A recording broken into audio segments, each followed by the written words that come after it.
नमस्कार, श्री स्वामी समर्थ. स्वागत आहे तुमचं आपल्या यूट्यूब चॅनलमध्ये, ज्याचं नाव आहे माझी स्वामी सेवा.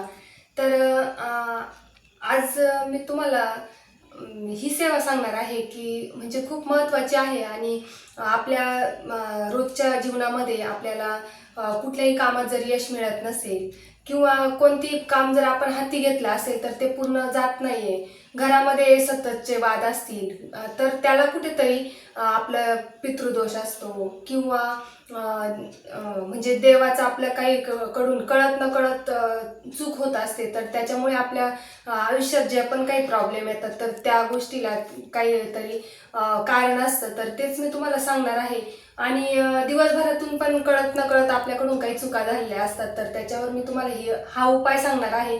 ह्या उपायाला कुठलाही खर्च लागत नाही, कुठलाही वेळ लागत नाही. अगदी दिवसभरातून 5 ते 10 मिनिटं तुम्हाला या सेवेला लागणार आहे, या गोष्टीला लागणार आहे. तर तुम्ही करून बघा. 1 ते 1.5 महिन्यातच तुम्हाला ह्या उपायाने फरक जाणवेल तुमच्या आयुष्यामध्ये, रोजच्या जीवनामध्ये. रोजच्या म्हणजे जे पण काही आपलं काम अटकलेलं असतं, काही म्हणजे कुठलंही काम घ्या, आपलं बऱ्याचशा गोष्टी अशा कामाला म्हणजे आपण काम करतो, एखादी गोष्ट काम करायला जातो पण ते सक्सेस होत नाही, कुठेतरी ते अपूर्ण राहतं. तर त्या गोष्टीला कुठेतरी आपले पितृदोष लागलेला असतो, परत देवाच्या काही गोष्टी किंवा आपल्या दिवसभरातून आपण कोणाला एखाद्या व्यक्तीला दुखवलेलं असतं किंवा म्हणजे अशा बऱ्याचशा गोष्टी आपल्याकडून चुकीने होऊन जातात कळत न कळत. त्याच्यामुळे मी तुम्हाला ही सेवा सांगणार आहे. तर प्रत्येक स्वामी भक्त जे आहेत तर त्यांना ही सेवा माहितीच आहे, पण परत मी एकदा तुम्हाला सांगण्याचा प्रयत्न करते. कारण की स्वामी भक्त जे पण सेवेमध्ये आहेत स्वामींच्या, तर ते नक्कीच हे काम करतात आणि मी अपेक्षा करते का ते करतच असतील. तर कोणती सेवा आहे तर ते पंचमहायज्ञ आहे. मी मागच्या पण व्हिडिओमध्ये सांगितलं आहे की पंचमहायज्ञ हे सेवेमध्ये करतातच, आणि ते काय आहे तर मी याचा डिटेल व्हिडिओ टाकणार आहे. तर तोच मी आज घेऊन आलेली आहे की पंचमहायज्ञ म्हणजे काय, की माणूस जेव्हा जन्माला येतो तर ते 5 ऋण घेऊन येतो. कोणतं? एक देव ऋण, परत ऋषी ऋण, पितृ ऋण आणि मनुष्य ऋण आणि भूत ऋण. हे 5 ऋण घेऊन आपण जन्माला येत असतो. तर ते ऋण आपण दिवसभरातून कुठेतरी चुकवावं आणि त्या आपल्या म्हणजे रोजच्या धावपळीच्या याच्यातून आपल्याला बरेचसे प्रॉब्लेम येतात, तर ते आपल्या म्हणजे जे प्रॉब्लेम येतात ना तर ते कुठेतरी सॉल्व्ह होतात, कुठेतरी म्हणजे कमी होते जे पण आपल्याला त्रास सहन करावा लागतो. तर ही जी सेवा आपण करतो ना पंचमहायज्ञ, तर त्या सेवेने आपला त्रास कुठेतरी कमी होतो.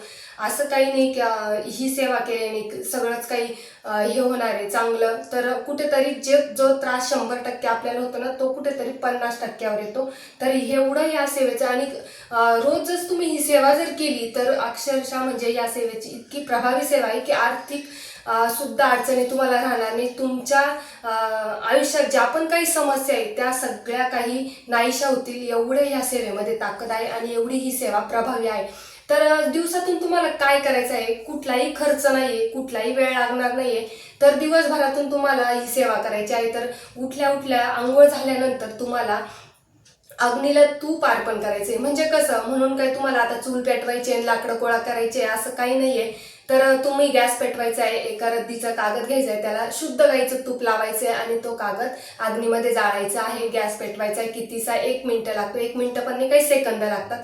तुम्ही तो कागद जाळला तूप लावून तर ते अग्नीला तूप अर्पण केल्यासारखं होतं आणि आपले देवयज्ञ आपलं तिथे होतो. म्हणजे देवाला अग्नीला अर्पण केल्यानंतर आपलं ते देवऋण जे आहे तर ते आपण कुठेतरी चुकवण्याचा प्रयत्न करतो. आणि दुसरं म्हणजे जेव्हा आपण स्वयंपाक करत असतो, आपण महिला बऱ्याच वेळेस स्वयंपाक करताना कावळा आपल्या घरावर ओरडतो आणि आपण काय म्हणतो का काय म्हणजे आपल्या घरावर आपल्या घरी कोण पाहुणे येत आहे काय माहिती. तर तसं काही गैरसमज ठेवू नका. तर ते आपले पितृ कुठेतरी उपाशी असतात, पितृ आपल्याला म्हणजे वाट बघतात, म्हणजे अन्नाची वाट बघत असतात, त्यांचा आत्मा कुठेतरी शांत करण्यासाठी तर आपण स्वयंपाक करतो. तर त्या स्वयंपाकामधलं थोडं अन्न जे आहे तर ते आपण गच्चीवर ठेवू शकतो किंवा जिथं कावळा येऊन बसतो तिथं तुम्ही ठेवू शकता. असं काही नाही का ते तुम्ही वाट बघा तो केव्हा खाईल केव्हा नाही, तो त्याचा येऊन खाऊन जाईल कधी पण दिवसभरातून.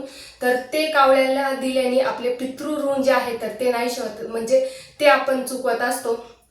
पितृदोष त्याच्याने आपल्याला नाहीसा होतो. आणि तिसरं जे आहे, तर जो पण काही तो स्वयंपाक तुम्ही करणार आहे, तर तोच कुठेतरी थोडासा गाईला द्यायचा आहे. त्याच्याने आपलं त्याच्याने आपल्याला ऋषी ऋणाची जी सेवा असते ते होतं.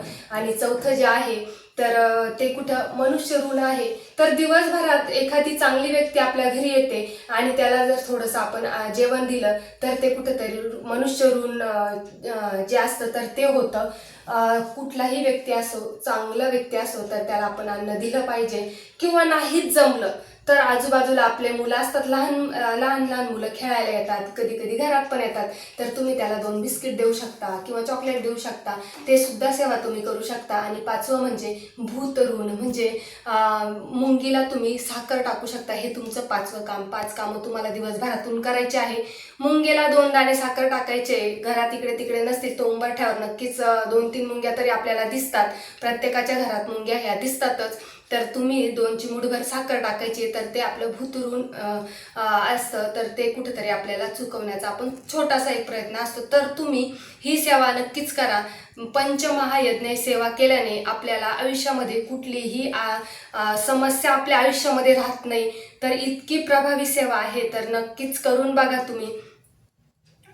कारण स्वामी सेवेमध्ये पहिली सेवा म्हणजे आणि महत्त्वाची सेवा म्हणजे हीच सांगितलेली आहे की पंचमहायज्ञ हे तुम्हाला करायचंच आहे. कारण की आपलं जी नित्यसेवा आहे, तर त्या नित्यसेवेमध्ये पहिली गोष्ट म्हणजे पंचमहायज्ञ, दुसरी गोष्ट म्हणजे रोजचा 11 माळी जप करणं स्वामी समर्थांच्या नामस्मरणाचा, आणि तिसरी गोष्ट म्हणजे ती रोजचे क्रमशः 3 अध्याय वाचणे.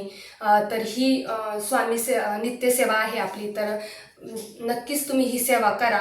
याचा अनुभव नक्कीच येईल. 1 ते 1.5 महिन्यात तुम्हाला अनुभव आल्याशिवाय राहणार नाही. इतकी ही सेवा प्रभावी आहे. तर चला, झालेली सेवा स्वामीचरणी अर्पण करते आणि सगळ्यांना स्वामी समर्थ म्हणते.